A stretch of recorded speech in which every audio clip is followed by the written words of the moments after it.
Hello friends, welcome back to my YouTube channel Science Express. तो friends, आज के इस वीडियो में हम लोग क्लास 12th हिंदी चैप्टर 3 संपूर्ण क्रांति से आपका जितना भी VVI सब्जेक्टिव क्वेश्चन है, लघु उत्तरीय प्रश्न है, उन सभी प्रश्न को आज के इस वीडियो में हम लोग देखने वाले हैं। फ्रेंड्स, अगर आप इन वीडियो को पूरा देख लेते हैं तो आपका चैप्टर 3 से संपूर्ण क्रांति से आपका पूरा सब्जेक्टिव पूरा लघु उत्तरीय प्रश्न कंप्लीट हो जाएगा मेरे साथियों। फ्रेंड्स, मैं आपको बता दूं कि अगर आप चाहते हैं इसका PDF नोट्स लेने के लिए तो आपको Telegram channel Science express join हो जाइएगा। साइंस एक्सप्रेस सर्च कीजिएगा।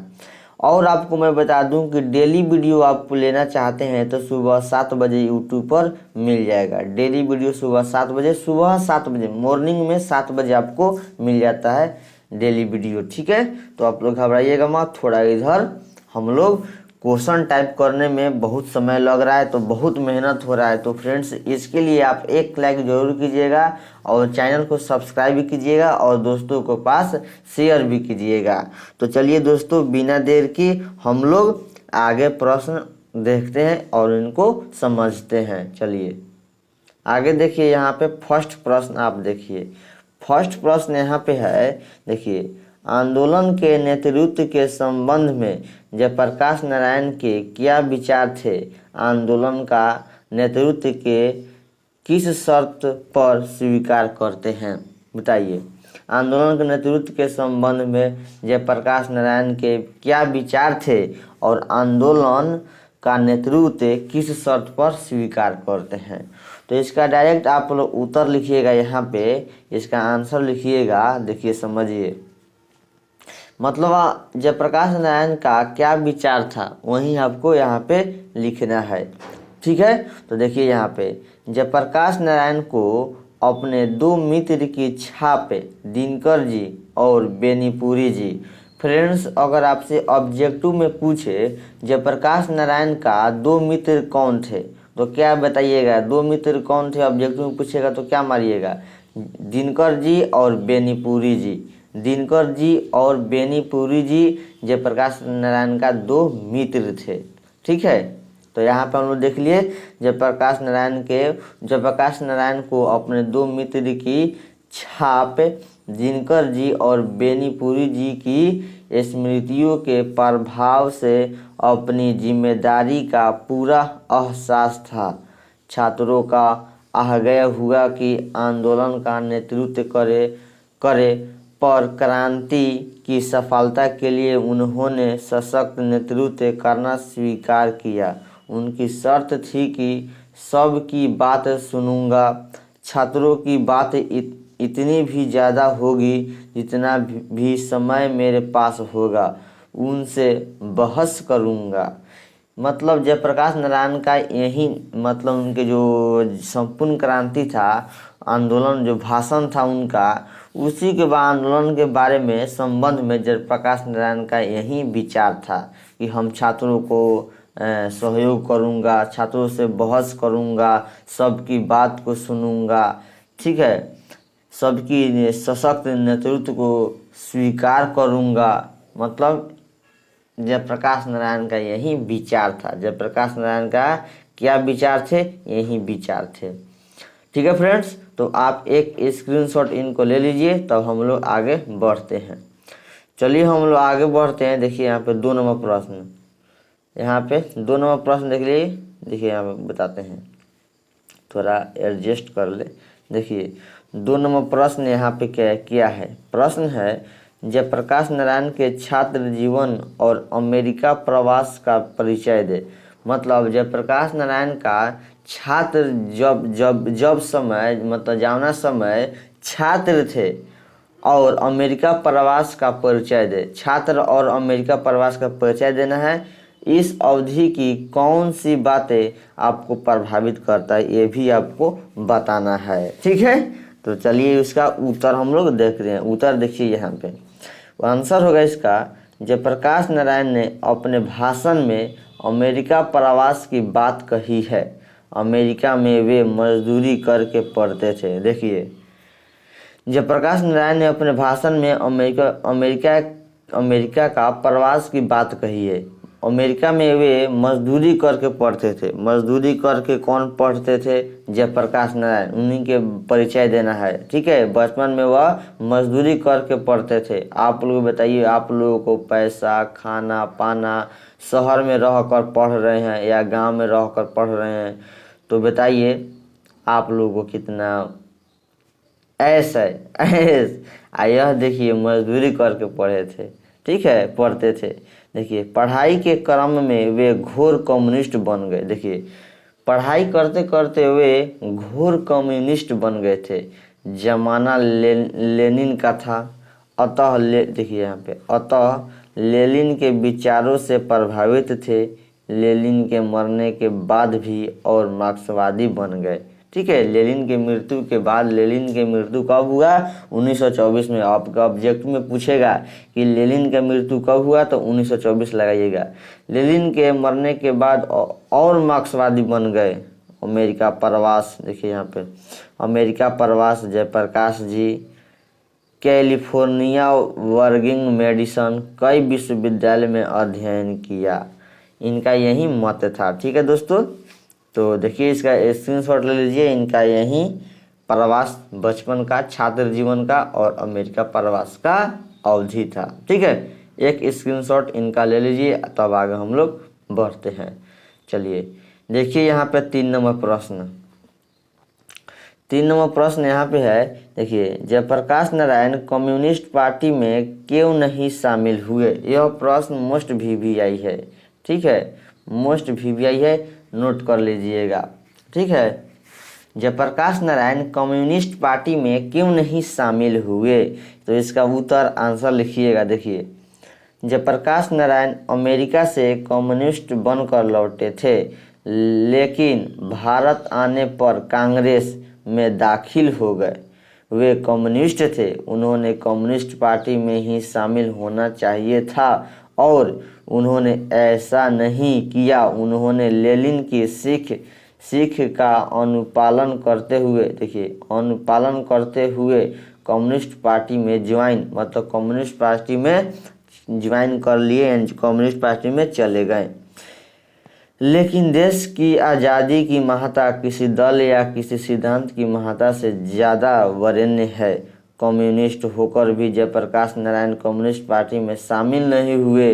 वे कांग्रेस पार्टी में इसलिए शामिल हो गए क्योंकि उन दिनों कांग्रेस पार्टी आज़ादी की लड़ाई का नेतृत्व कर रही थी। देखिए, इन्होंने कम्युनिस्ट पार्टी में थे लेकिन कम्युनिस्ट पार्टी में शामिल नहीं हुए, वे कांग्रेस पार्टी में शामिल हो गए। कौन? जयप्रकाश नारायण। क्योंकि कांग्रेस पार्टी जो था ना, जो अपना देश की आज़ादी की लड़ाई चल रहा था, तो वह कांग्रेस पार्टी अपने देश की, अपना जो देश आज़ाद वो लड़ाई हो रहा था, तो उसमें सहयोग नेतृत्व कुछ किया था कांग्रेस पार्टी। इसलिए जयप्रकाश नारायण ने कम्युनिस्ट पार्टी को छोड़ दिए और कांग्रेस पार्टी में ज्वाइन कर लिए। ठीक है, तो इनका यही जयप्रकाश नारायण कम्युनिस्ट पार्टी में क्यों नहीं शामिल हुए?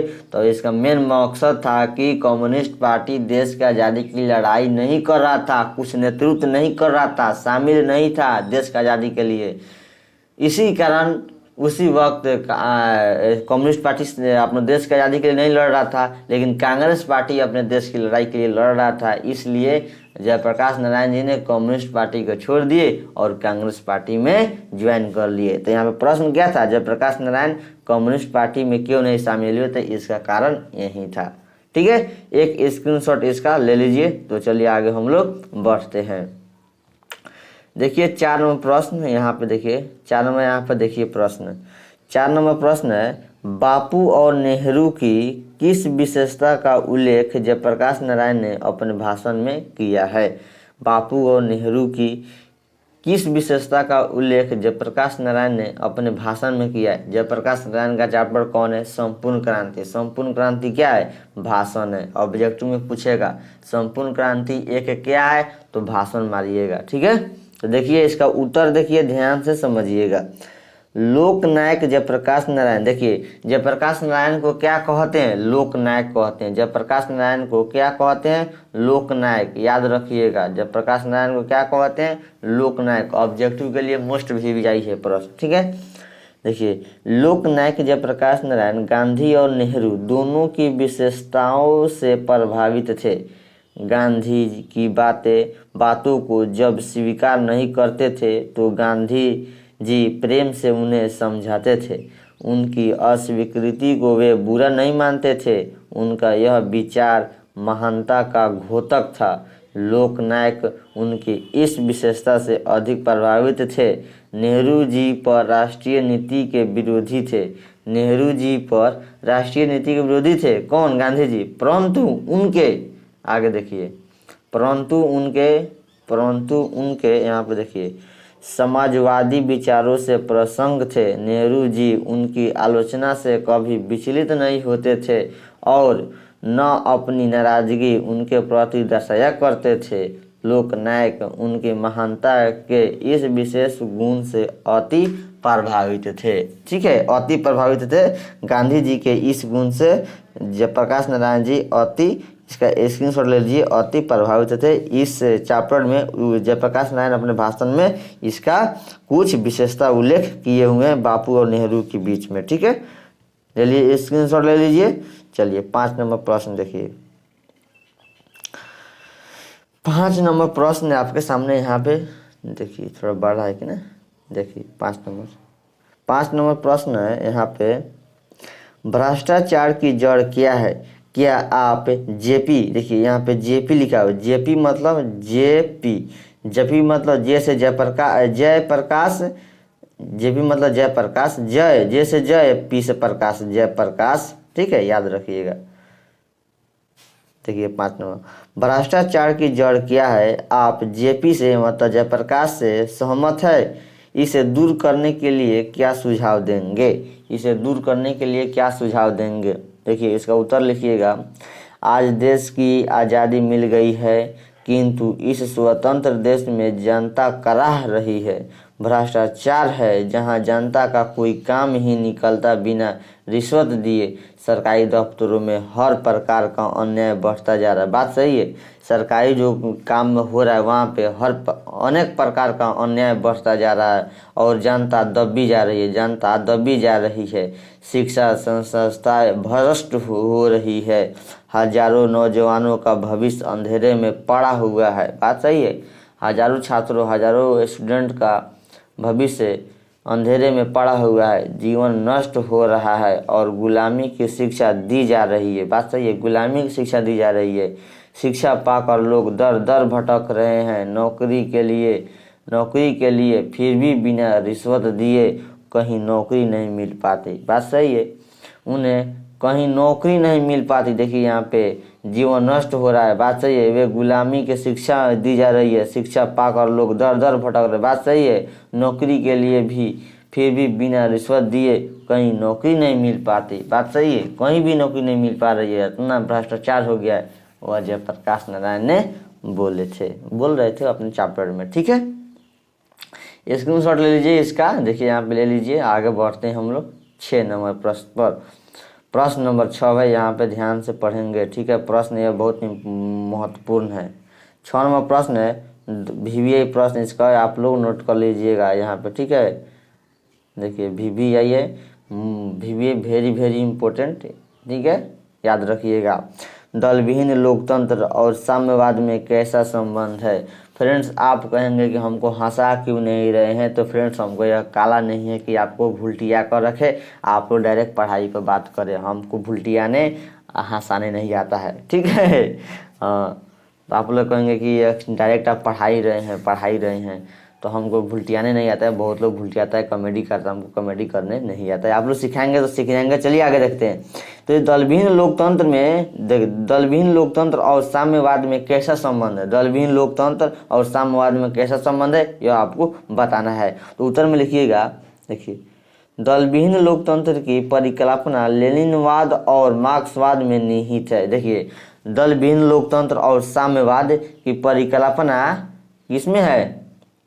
देखिए लेनिनवाद और मार्क्सवाद, देखिए दलविहीन लोकतंत्र की परिकल्पना लेनिनवाद और मार्क्सवाद में निहित है। ऐसा विश्वास जयप्रकाश नारायण के हृदय में जमा हुआ था। इसी विश्वास के साथ लोकतंत्र को साकार करने के लिए उनकी राजनीति की गतिविधि सक्रिय थी। वह अपने विचारों से युवा हृदय पर राज्य करते थे और युवा वर्ग उनसे प्रभावित भी था। उनका विश्वास था कि मार्क्सवाद और लेनिनवाद से लोकतंत्र प्रभावित होकर देश और राज्य के भेद दूर कर मानवीय धरातल पर खड़ा होकर एक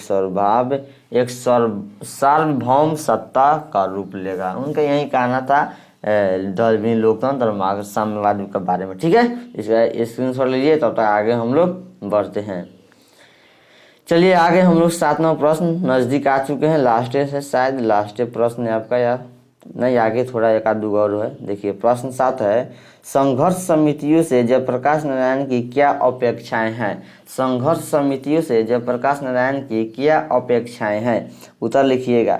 जयप्रकाश नारायण को संघर्ष समितियों से अनेक अपेक्षाएं हैं। वे चाहते हैं कि यह संघर्ष समिति या केवल शासन से ही संघर्ष न करे, अपितु वे समाज के हर अन्याय और नीति के विरुद्ध संघर्ष करे। इन संघर्ष समिति के पदाधिकारियों और कर्मचारियों के विरुद्ध संघर्ष करना चाहिए। ठीक है, इन संघर्ष समिति पदाधिकारियों और कर्मचारियों को विरुद्ध संघर्ष करना चाहिए जो घुसखोरी में लिप्त और भोली भाली जनता का शोषण करते हैं। मैं आपको बताता हूं कि संघर्ष समिति जयप्रकाश नारायण की क्या अपेक्षा थी, क्या बात था। तो जयप्रकाश नारायण कहते हैं जो सरकारी स्कूल, सरकारी कॉलेज, सरकारी संस्थाएं जहाँ सरकारी काम हो रहा है वहाँ पे घुसखोरी चल रहा है, तो वहाँ पे उस कर्मचारियों को, पदाधिकारियों को विरुद्ध संघर्ष करना चाहिए। यही संघर्ष समितियों का जयप्रकाश नारायण की अपेक्षाएं थी। आपको संघर्ष करना है, आपको हक को के लिए लड़ाई करना है। जयप्रकाश नारायण ने यह बात कहते हैं। देखिए इन समितियों से यह अपेक्षा की जाती है कि उन बड़े बड़े किसानों के विरुद्ध में खड़ी होगी जो बेनामी और फर्जी बंदोबस्तियों के धंधे में लगे हुए हैं, कि गांव में होने वाले तरह तरह के ऊपर निगरानी रखे और उनके विरुद्ध आवाज़ उठाएं। ठीक है, आवाज़ उठाएं। यहाँ पर देख लीजिए, आगे पढ़ लीजिए, आवाज़ उठाएं। स्क्रीनशॉट इसका ले सकते हैं मेरे साथियों। ठीक है, तो चलिए आगे 8 नंबर देखते हैं, शायद 8 नंबर 9 नंबर लास्ट है। 8 नंबर यहाँ पे देखिए 8 नंबर, चुनाव सुधार के बारे में जयप्रकाश जी के प्रमुख सुझाव क्या है? उन सुझाव से आप कितना सहमत है, इनके बारे में आपको बताना है। चुनाव सुधार के बारे में जयप्रकाश जी के प्रमुख सुझाव क्या है, उनके सुझाव से आप कितना सहमत है, इसका उत्तर लिखिएगा, आंसर लिखिएगा। चुनाव सुधार के बारे में जयप्रकाश नारायण जी ने अनेक महत्वपूर्ण सुझाव दिए हैं। वर्तमान चुनाव पद्धति अत्यंत व्यवसाध्य है। वर्तमान चुनाव पद्धति अत्यंत खर्चीली है। जयप्रकाश नारायण कहते हैं वर्तमान में जो चुनाव पद्धति हो रहा है वो अत्यंत व्यय साध्य है। जो वर्तमान में चुनाव हो रहा है उसमें पद्धति में अत्यंत खर्चीली है, मतलब अत्यंत पैसा लग रहा है, खर्चा है, उसमें बहुत ज़्यादा खर्चा है। ठीक है, अतः जयप्रकाश नारायण जी का मानना है कि इसमें कम से कम खर्च हो, गरीब से गरीब योग्य उम्मीदवार भी चुनाव लड़ने का योग हो। जयप्रकाश नारायण जी कहते हैं कि इसमें जो चुनाव लड़ाई हो रहा है इसमें सुधार लाया जाए, कम से कम खर्चा किया जाए, जैसे कि गरीब से गरीब चुनाव इसमें लड़ सके। जयप्रकाश नारायण का यही कहना था। एक स्क्रीनशॉट इसका ले लीजिए, तो अब तक हम लोग आगे बढ़ते हैं। लास्ट प्रश्न आपके सामने 9 नंबर है मेरे साथियों। देखिए 9 नंबर प्रश्न आपके सामने। 9 नंबर प्रश्न है, दिनकर जी का निधन कहाँ और किन परिस्थितियों में हुआ था? यह प्रश्न मोस्ट VVI है क्योंकि आ सकता है। ठीक है, याद रखिएगा, दिनकर जी का निधन कहाँ और किन परिस्थितियों में हुआ था, इसका उत्तर लिखिएगा आंसर। जब दिनकर जी जयप्रकाश नारायण के घर विदा हुए उसी रात को रामनाथ गोयनका जो इंडियन एक्सप्रेस के मालिक थे, अगर आपसे ऑब्जेक्टिव में पूछे इंडियन एक्सप्रेस के, देखिए यहाँ इंडियन एक्सप्रेस के मालिक कौन थे, तो रामनाथ गोयनका मारिएगा, रामनाथ गोयनका के घर पर वह मेहमान थे। रात को दिल का दौरा पड़ा 3 मिनट में रामनाथ गोयनका ने उन्हें अस्पताल विलिंगडन नर्सिंग होम में पहुंचाया गया। अगर आपसे प्रश्न पूछे दिनकर जी को किस हॉस्पिटल में पहुंचाया गया तो ऑब्जेक्टिव आएगा तो मानिएगा विलिंगडन नर्सिंग होम। ठीक है, विलिंगडन नर्सिंग होम में पहुंचाया गया। वहाँ देखिए वहाँ दवा दारू का पूरा इंतजाम था। सभी डॉक्टर साहब तरह तरह के औजार लेकर तैयार थे। लेकिन देखिए यहाँ पे लेकिन दिनकर जी का हार्ट फिर से जिंदा नहीं हो पाया, मतलब उनका हार्ट अटैक के साथ बीमारी था। ठीक है, उसी रात उनका निधन हो गया। तारीख था 24 अप्रैल 1974 को दिनकर जी का निधन हो गया। उसी अस्पताल विलिंगडन नर्सिंग होम में उनका निधन हो गया। अगर आपसे प्रश्न ऑब्जेक्टिव में पूछे दिनकर जी का रामधारी सिंह दिनकर या दिनकर जी का निधन कब हुआ तो मानिएगा ऑब्जेक्टिव में 24 अप्रैल 1974 ईस्वी को। तो आई होप दोस्तों इसका एक स्क्रीनशॉट लीजिए फटाफट। तब आप हम लोग आगे बढ़ते हैं। आगे देखिए आपको मैं यहाँ पे एक नोटिस कर दूं कि यहाँ पे आप टेलीग्राम इसका नोट्स इस पीडीएफ का नोट्स ले लीजिएगा। टेलीग्राम साइंस एक्सप्रेस सर्च कीजिएगा और आप चाहते हैं डेली वीडियो सुबह 7 बजे आपको मिल जाएगा। तो ओके बाय गुड डे, तब तक मिलते हैं नेक्स्ट वीडियो में। Thank you.